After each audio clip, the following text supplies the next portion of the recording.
伊麗莎白線啟示錄，城市應該載人，唔應該堆車。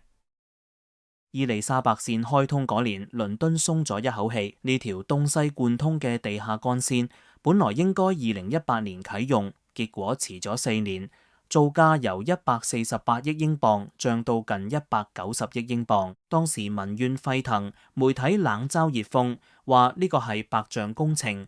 2年過咗，罵聲冇咗，列車滿咗，每日80萬人靠佢通勤。倫敦嘅軸心重新接起，事實證明延誤可以原諒，浪費可以補救，錯誤嘅方向先至不可救。伊麗莎白線嘅意義唔在於車廂新、車站靚，而在於運力。高峰時段每小時24班，每列載客約1500人，一個方向每小時可以載36000人。如果靠汽車達到同樣嘅通行量，按每車1.2人，每車道每小時2000輛計算，至少要15至20條車道。想象下，一條20線高速公路橫穿倫敦，陸地冇咗，房屋拆咗，噪音、廢氣湧到接踵而至，嗰唔係建設，係自毀。更諷刺嘅係，就算真係鋪出呢樣嘅怪物，都解唔到塞，更多車會湧入城，直到再度癱瘓。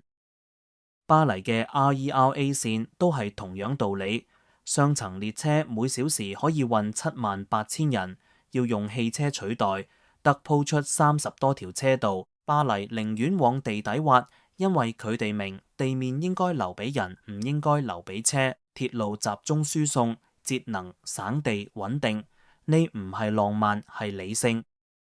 美國人仲係修路，每次擴建都會誘發新需求。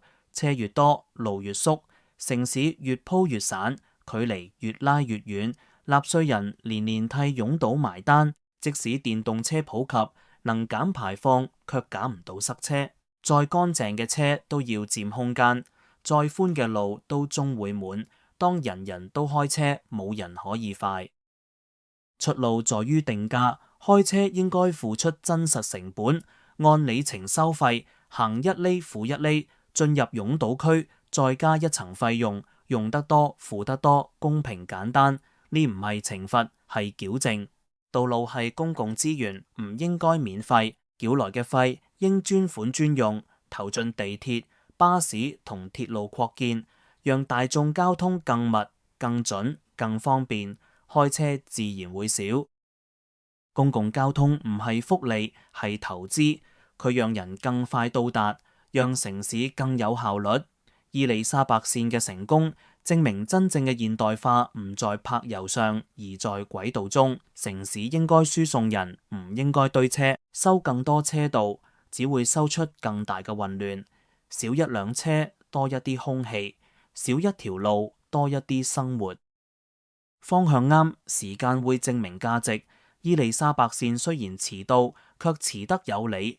真正嘅文明唔在車能開幾快，而在城市能呼吸。如果你中意呢條影片，請按讚同訂閱胡思動明頻道。下次再見。